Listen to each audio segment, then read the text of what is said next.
आपके साथ ऐसा कितनी बार हुआ है कि आपने चार्ट खोला है, ट्रेड एंटर किया और जैसे ही आपने ट्रेड एंटर किया वैसे ही आपका स्टॉप लॉस हिट हुआ है? ऐसा होना बहुत ज्यादा कॉमन है बिकॉज इसके पीछे एक बहुत स्ट्रॉन्ग रीजन है, वो है डेली बायस। अब डेली बायस एक सब सिंपल भाषा में ये होता है कि जब आप चार्ट खोलते हो, जब आप ट्रेड लेने के लिए रेडी होते हो, उस दिन आपका क्या बायस होता है, उस दिन आपका क्या नजरिया होता है मार्केट को लेके, आप उस दिन बाय करने वाले हो या सेल करने वाले हो, ये जानना बहुत ज्यादा जरूरी है। अब बहुत सारे लोगों को तो डेली बायस के बारे में पता ही नहीं होता, बहुत सारे लोग ये चीज फॉलो ही नहीं करते। अब ये फॉलो करना सबसे ज्यादा जरूरी इसके लिए है क्योंकि अगर आपने एक डेली बायस नहीं बनाई, आपने अगर ये डिसाइड नहीं किया कि भाई आज मैं बाय करने वाला हूं या सेल करने वाला हूं, तो आप जो है ओवर ट्रेडिंग करके बैठ जाओगे। आप यही नहीं समझ पाओगे आप कौन से टीम में हो, बाय टीम में हो या सेल टीम में हो। और एक टीम में होना बहुत ज्यादा जरूरी है बिकॉज अगर आप दोनों तरफ ट्रेड करने की कोशिश करते हो तभी जो है आप अपना ओवर ट्रेडिंग करके बैठ जाते हो और अकाउंट ब्लो करके बैठ जाते हो। So this is very very important, इसलिए इस वीडियो को आपको एंड तक देखना बहुत जरूरी बिकॉज इस वीडियो में मैं क्लैरिफाई करने वाला हूं, एक प्रूवन सिस्टम सिखाने वाला हूं आपको, जिसको आप फॉलो करके अपना डेली बायस कैसे डेवलप करना है वो सीख सकते हो, इंप्लीमेंट कर सकते हो। और इससे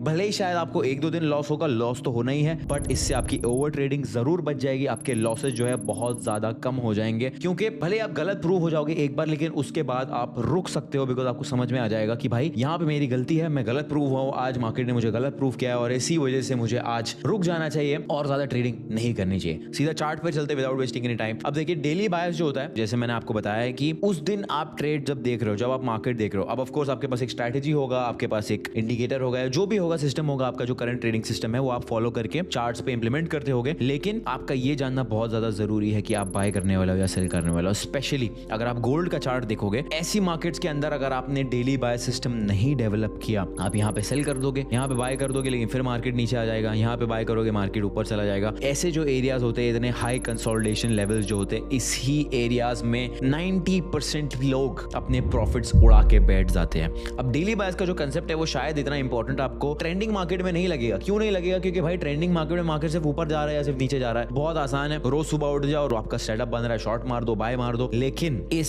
सिनेरियो में जो है अपने जितने भी प्रॉफिट्स कमाए होंगे इस ट्रेंड में, वो सारे प्रॉफिट्स आप यहाँ पर गवा कर बैठ जाओगे। तो इस पर्टिकुलर कंसेप्ट में आपको एक चीज सीखना बहुत ज्यादा जरूरी है, वो है मार्केट स्ट्रक्चर को एनालाइज कैसे करना है। उसके ऊपर मैंने एक फ्री कोर्स बनाया है अपने यूट्यूब चैनल के ऊपर, तो उस वीडियो को जरूर देख लेना। इस वीडियो को कंप्लीट करने के बाद तो उसके बाद जो है आपका अंडरस्टैंडिंग और ज्यादा बेटर हो जाएगा चार्ट्स को लेकर। सबसे पहला रूल जो मैं फॉलो करता हूँ डेली बायस डेवलप करने के लिए, वो ये है कि मैं मार्केट स्ट्रक्चर को हाई टाइम फ्रेम पे देखता हूँ। यहाँ पे प्राइस जो है डेली टाइम फ्रेम पे या 4 आवर टाइम फ्रेम पे अगर आप जाओगे, यहाँ पे मुझे क्लियरली समझ में आ रहा है एक ये जोन जो है जो बार बार रिस्पेक्ट हो रहा है और एक ये रेजिस्टेंस जोन है जो बार बार रिस्पेक्ट हो रहा है। ठीक है, तो सबसे पहली चीज, अगर आप कंसोलिडेशन के अंदर हो तो कंसोलिडेशन के अंदर कौन से जो maximum areas of extreme areas है वो मार्क करना बहुत ज्यादा जरूरी है। सो फिलहाल मेरे लिए गोल्ड के लिए यहाँ ऊपर रेजिस्टेंस बहुत इंपॉर्टेंट है, यहाँ पे जो सपोर्ट है वो बहुत ज्यादा इंपॉर्टेंट है। अब अगर ये सपोर्ट के पास प्राइस आ रहा है और मुझे बुलिश रिएक्शन दे रहा है तो मैं बुलिश जा सकता हूं, और अगर यहाँ पे आके मुझे बेरिश रिएक्शन दे रहा है प्राइस तो मैं बेरिश जा सकता हूं। क्यों? क्योंकि भले ही लॉन्ग टर्म ट्रेंड बहुत ज्यादा बुलिश है, मुझे दिख रहा है कि भाई अगर मैं वीकली टाइम फ्रेम पे देख रहा हूं तो प्राइस बुलिश है, no doubt about it, but मुझे ये नहीं पता है कि कंसोलिडेशन कब ब्रेक होने वाला। अगर यहाँ पे आप सोचोगे कि भाई प्राइस ऑलमोस्ट ऊपर आ गया, अब यहाँ से ब्रेकआउट देगा, और वो सोच के आप शॉर्ट नहीं करोगे, अगेन यू डोंट नो, क्योंकि प्राइस वापस नीचे आया। ठीक है, अब यहाँ पे वापस ऊपर आके प्राइस वापस से नीचे गया, यहाँ पे आके वापस से प्राइस नीचे गया, तो 3 बार जो है you might have missed a sell trade. अब आप ये कहोगे कि मुझे सेफ रहना है, मुझे काउंटर ट्रेंड ट्रेड नहीं करना है, ठीक है, नो प्रॉब्लम, बट अगर आप ये जोन मार्क नहीं करते तो आप यही सोचते रह जाते कि भाई इतना बार टेस्ट हो गया, अब नीचे जाएगा, अब नीचे जाएगा, अब नीचे जाएगा। इसके चक्कर में या तो आप ओवर ट्रेडिंग करके बैठ जाओगे या तो आप बिल्कुल ट्रेड्स नहीं लोगे। अब सेकंड ऑप्शन फिर भी बेहतर है क्योंकि आप ट्रेड्स नहीं ले रहे हो, आप कुछ भी नहीं कर रहे हो, विच इज गुड। बट अगर आपको एक एक्सपीरियंस ट्रेडर बनना है, अगर आप चाहते हो कि आप टफ मार्केट्स में भी ट्रेड करके पैसे बनाओ, तो ये कंसेप्ट जानना बहुत ज्यादा जरूरी है। इसी वजह से इस वीडियो को एंड तक देखना और ज्यादा जरूरी है। तो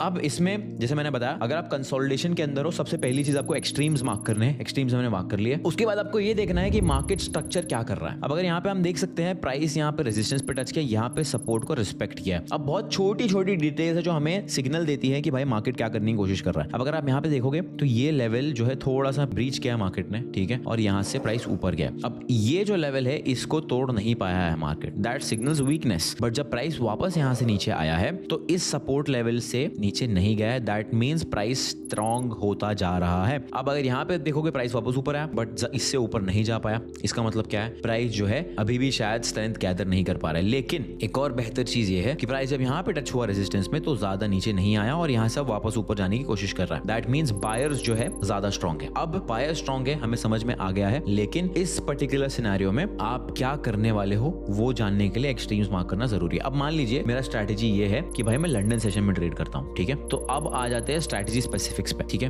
अब मान लीजिए मैंने एक्सट्रीम्स बना लिए, अब मुझे दिख रहा है कि प्राइस जो है सपोर्ट लेवल से बाउंस होकर ऊपर गया है, यहाँ से नीचे आ रहा है, लेकिन अब यहाँ से जब नीचे आ रहा है तो हम थोड़ा सा और डिटेल में जाते हैं स्ट्रक्चर्स के, ठीक है। तो अब यहाँ पे अगर आप ध्यान से देखोगे तो lower highs lower lows form होते जा रहा है। यहाँ पे जो है प्राइस ने लोअर लो फॉर्म नहीं किया और यहाँ से एक बहुत बड़ा पंप दे दिया प्राइस ने। That means what? That means यहाँ पे एक मार्केट स्ट्रक्चर शिफ्ट हुआ है, जिसको बहुत सारे लोग चोच भी कहते हैं, CHOC, चेंज ऑफ कैरेक्टर और व्हाटएवर, कोई भी नाम दे दो उसको। सिंपल भाषा में ट्रेंड रिवर्सल कह लो, मुझे ज्यादा कॉम्प्लिकेट करने की आदत नहीं चीजें। तो सिंपल ट्रेंड रिवर्सल हो गया यहाँ पे, बिकॉज यहाँ पे पहले लोअर हाइज और लोअर लो बन रहा था, अब हायर लो और हायर हाई बन चुका है। तो अब वापस लंदन सेशन पे जाते हैं, क्योंकि जैसे मैंने आपको कहा कि मैं लंदन सेशन ट्रेड कर रहा हूँ। तो अब मान लीजिए यहाँ पे लंदन ओपन के पहले मैं प्राइस को रिवर्स मार लेता हूँ। अब मुझे दिख रहा है कि हायर टाइम फ्रेम पे या 4 आवर टाइम फ्रेम पे प्राइस अभी भी नीचे है, अभी मुझे कंफर्मेशन नहीं मिला। तो टेक्निकली इस पर्टिकुलर ट्रेंड के हिसाब से मैं क्या करूंगा, मेरा बायस रहेगा बेरिश। क्यों बेरिश रहेगा? बिकॉज प्राइस सबसे पहली चीज एक इंपॉर्टेंट रेजिस्टेंस को टच करके वापस नीचे आ रहा है। अबे यहाँ पे यहाँ तक नहीं नीचे आएगा या यहाँ तक टच करेगा जोन को, मुझे नहीं पता है। तो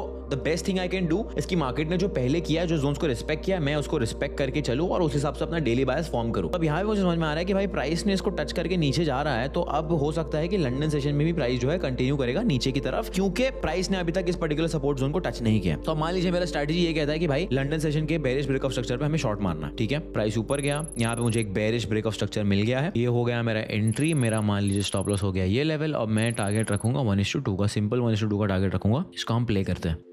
ब्यूटीफुली हमारा टारगेट हिट हो गया। ये सिर्फ और सिर्फ इसलिए हो पाया है, देखो फर्स्ट ऑफ ऑल मेरी एक स्ट्रैटेजी जो मैंने बैक टेस्ट की हुई है। दूसरी बहुत ज्यादा इंपॉर्टेंट चीज है डेली बायस। क्यों डेली बायस सबसे ज्यादा इंपॉर्टेंट है? क्योंकि मेरी स्ट्रैटेजी बहुत सिंपल है, जिसके ऊपर मैंने ऑलरेडी फ्री में यूट्यूब वीडियो बनाया हुआ है कि एशिया का लिक्विडिटी स्वीप होगा, लंदन में हमें ब्रेक ऑफ स्ट्रक्चर मिलेगा, हम बाय करेंगे सेल करेंगे। लेकिन अब अगर यहाँ पे मैं ये सोचता, यहाँ पे मुझे बुलिश ब्रेक ऑफ स्ट्रक्चर मिल गया है लंदन ओपन पे ही, यहाँ पे मैं बाय कर लेता हूँ, लेकिन मैंने बाय नहीं किया क्योंकि मेरा डेली बायस बहुत ज्यादा क्लियर था। आपको ये जानना, ये समझना बहुत ज्यादा जरूरी है। अगर आपने ये नहीं समझा, आप गलत डायरेक्शन में ट्रेड लेते रहोगे। भले ही आप अपनी स्ट्रैटेजी फॉलो करोगे, लेकिन आप गलत डायरेक्शन में ट्रेड लेते रहोगे, जिससे आप प्रॉफिटेबल नहीं बन पाओगे। बहुत सिंपल सा एनालिसिस था जो मैंने आपको बताया। प्राइस भाई इंपॉर्टेंट रेजिस्टेंस से आ रहा है, मार्केट जो कर रहा है उसको वो करने दो। मार्केट को प्रेडिक्ट करने की कोशिश मत करो। अब मार्केट बोल रहा है भाई मैं नीचे जा रहा हूं, तो नीचे जाने दो, उसको वो हिसाब से ट्रेड करो। हमें कोई भगवान नहीं बनना है, हमें कोई रिवर्सल या ट्रेंड चेंजर नहीं बनना है। मार्केट जो ट्रेंड फॉलो कर रहा है हम उसको फॉलो करने देंगे, ट्रेंड के साथ ट्रेड करना है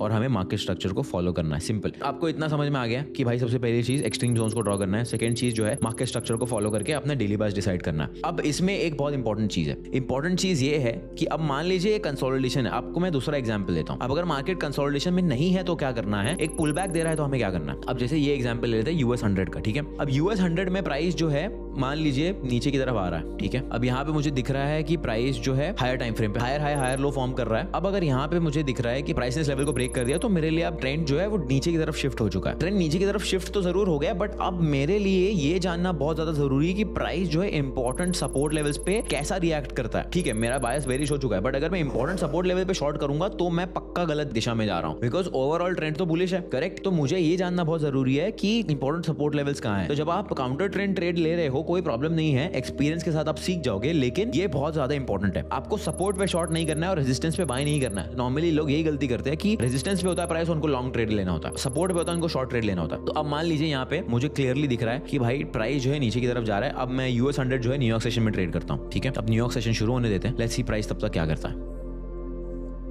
अब देखिए यहाँ पे मुझे दिख रहा है कि भाई प्राइस जो है सपोर्ट लेवल को रिस्पेक्ट बिल्कुल भी नहीं कर रहा है, यहाँ से ब्रेकडाउन आ गया। अब मान लीजिए यहाँ पे मैं शॉर्ट कर देता हूँ, प्राइस ब्यूटीफुली नीचे गया। यहाँ पे एक और सपोर्ट लेवल है जिसको प्राइस ने थोड़ा सा रिस्पेक्ट किया, अभी हमें नहीं पता है कि वो सस्टेन करेगा या नहीं करेगा, देखते हैं क्या होता है। ओके, प्राइस ने पुल बैक दे दिया, अब मार्केट क्लोज हो गया, नो प्रॉब्लम। बट यहाँ से हमें दिख रहा है कि इंपॉर्टेंट सपोर्ट लेवल टूटा है, दैट मींस हमारा बायस सही है। अब अगर यहाँ पे मैं मान लो शॉर्ट करने की सोच रहा हूँ, मुझे नहीं करना चाहिए बिकॉज इंपॉर्टेंट सपोर्ट लेवल है, ठीक है। अब देखते हैं कि अगले न्यूयॉर्क सेशन में प्राइस क्या करता है। अब अगले न्यूयॉर्क सेशन में मुझे दिख रहा है कि प्राइस हल्का सा ऊपर जाने की कोशिश कर रहा है, लेकिन अभी तक कंफर्मेशन नहीं मिला है। जब तक मुझे 4 आवर पे कंफर्मेशन नहीं मिलेगा कि भाई ये सपोर्ट लेवल रिस्पेक्ट हो रहा है, तब तक मैं अपना बायस चेंज नहीं करूंगा। अगर मुझे 4 आवर पे एक ब्रेक ऑफ स्ट्रक्चर मिल रहा है या डेली टाइम फ्रेम पे एक ब्रेक ऑफ स्ट्रक्चर मिल रहा है, प्राइस इसके ऊपर ब्रेक जा रहा है या इसके ऊपर ब्रेक जा रहा है, तो मैं अपना बायस को बुलिश पे वापस शिफ्ट कर दूंगा। अगर तब तक नहीं होता है, मैं इंपॉर्टेंट सपोर्ट लेवल्स मार्क करके जहां भी मुझे शॉर्टिंग अपॉर्चुनिटी मिल रही है मैं शॉर्ट करता रहूंगा। यहाँ पे कुछ खास सपोर्ट ब्रेक नहीं मिला है, कुछ खास अपॉर्चुनिटी नहीं मिली है, प्रीटी मच साइडवेज दिन था। अब यहाँ पे आता आता है अगला दिन। अब यहाँ पे मुझे दिख रहा है कि भाई प्राइस ने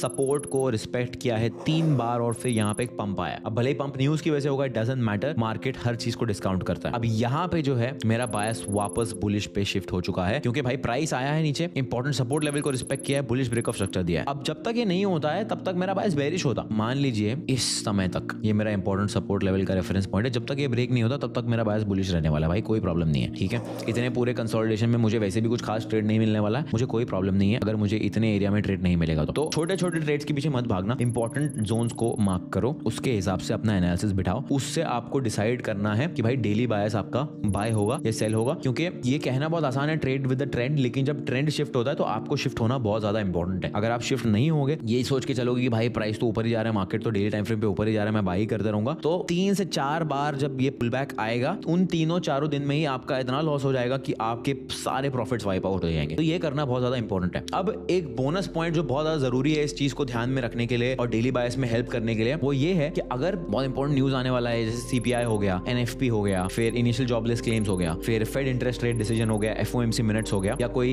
फेडरल रिजर्व के चेयरमैन जो जेरोम पावेल है उनका स्पीच हो गया, उन दिनों आपको बेहतर है कि आप मार्केट से बाहर बैठो, क्योंकि वैसे भी उन दिन में प्राइस बहुत ड्राई होता है, प्राइस बहुत साइडवेज होता है, it's very difficult to get a trade on those days. News के बाद जब न्यूज आ जाएगी, प्राइस सेटल हो जाएगा, प्राइस आपको समझा देगा कि क्या करना चाह रहा है क्या नहीं करना चाह रहा है, मार्केट में क्लैरिटी आ जाएगी, उसके बाद आप भले ट्रेड कर सकते हो। लेकिन उन दिनों में बायस डेवलप करना बहुत ज्यादा मुश्किल होता है, बहुत ज्यादा एक्सपीरियंस लगता है। एंड मैं ये मान के चल रहा हूँ कि आप अगर इस वीडियो को देख रहे हो तो आप एक बिगिनर हो या इंटरमीडिएट हो, तो एक्सपीरियंस के साथ वो सारी चीजें जो धीरे धीरे समझ में आने लगती है। तो मेजर न्यूज के टाइम पे आप ट्रेडिंग अवॉइड करोगे तो ही बेहतर है, क्योंकि बहुत ज्यादा मैनिपुलेटिव मूव्स आते हैं जहां पे प्राइस जो जानबूझ के स्टॉप लॉस हिट करने की कोशिश करता है, क्योंकि प्राइस को लिक्विडिटी चाहिए होती है न्यूज के वक्त बड़ा मूव देने के लिए। तो इस बोनस पॉइंट को जरूर याद रखना कि जब आप बायस डेवलप कर रहे हो, सबसे इंपॉर्टेंट चीज अपने आप से ये पूछना है कि आज कोई बहुत बड़ा न्यूज तो नहीं है, और अगर न्यूज है बेहतर है आप मार्केट से बाहर बैठो। इस सिंपल चीज को आप टेस्ट करो, अपनी स्ट्रेटजी के हिसाब से अप्लाई करो। सिंपल लैंग्वेज में आपको मैं बता दिया हूँ, एक्सट्रीम जोन्स मार्क करने हैं, मार्केट स्ट्रक्चर देखना है क्या कर रहा है क्या नहीं कर रहा है, और अगर मार्केट काउंटर ट्रेंड मूव दे रहा है तो इंपॉर्टेंट सपोर्ट और रेजिस्टेंस लेवल्स को मार्क करके देखना बहुत ज्यादा जरूरी है। अगर आप वो करके नहीं देखोगे तो हो सकता है कि बायस आपका सही है, लेकिन आप सपोर्ट पे अगर शॉर्ट करोगे तो प्राइस ऑफ कोर्स वहां से ऊपर ही जाने वाला है। तो इन चीजों का ध्यान रखना बहुत ज्यादा जरूरी है।